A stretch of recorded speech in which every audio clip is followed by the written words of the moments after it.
Welcome to Mutual Fund Family. Log on to mutualfundfamily.com for more info.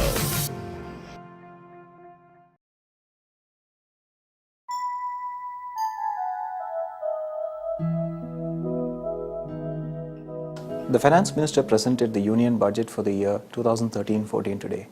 What can only be termed a rather pragmatic budget. We must remember that this comes in an economic backdrop where we have had growth fall to about 5% for the current year.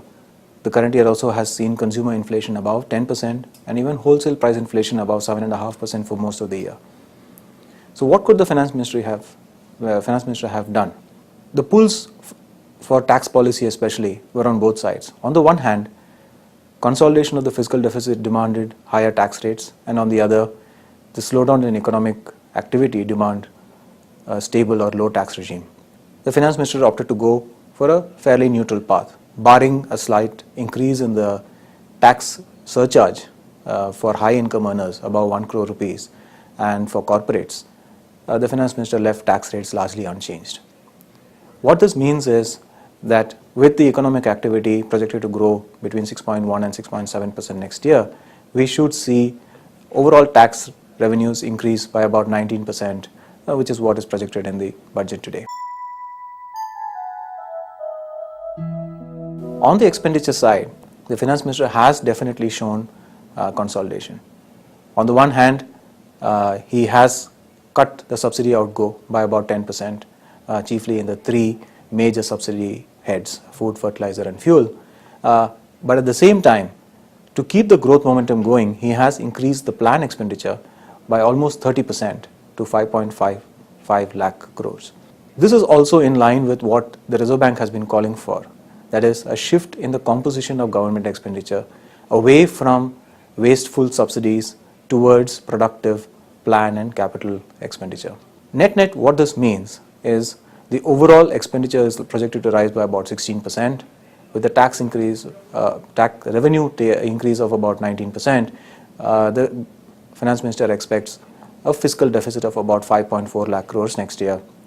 That translates to about 4.8% of GDP. 4.8% of GDP is exactly in line with the fiscal consolidation roadmap that had been set out in September of last year by the Kelkar Committee. This is also in line with the medium-term projection that intends to bring the fiscal deficit to 3% by fiscal year 2016-17 and the effective revenue deficit to zero by that time. I must note at this point of time that already the revenue deficit for the upcoming year is expected to be at just under 2%. So we are well on the path towards fiscal consolidation. So here we have the tax and revenue proposals. A few small, shall we say, changes for the mutual fund industry. The mutual fund equity schemes have now been made eligible for the Rajiv Gandhi Equity Savings Scheme. In addition, the Finance Minister has given us clarity on securitization income, which was subject to some dispute last year. On the other hand, the Finance Minister has increased the dividend distribution tax on debt schemes. So it's a mixed bag for the mutual fund industry. All in, we see this as a pragmatic budget, and we think that this will allow the Reserve Bank to cut rates going forward, as the Finance Minister has essentially given a credible path towards fiscal consolidation and has delivered what the RBI is asking for. In all, we do expect the RBI to deliver rate cuts and bond yields to fall in response over a period of time. Today, of course, given that there were new proposals and given the fairly large borrowing program, bond yields have risen by about 5 to 7 basis points. But we believe that is a temporary blip, and the medium-term view remains that to stay long duration across our fixed income products.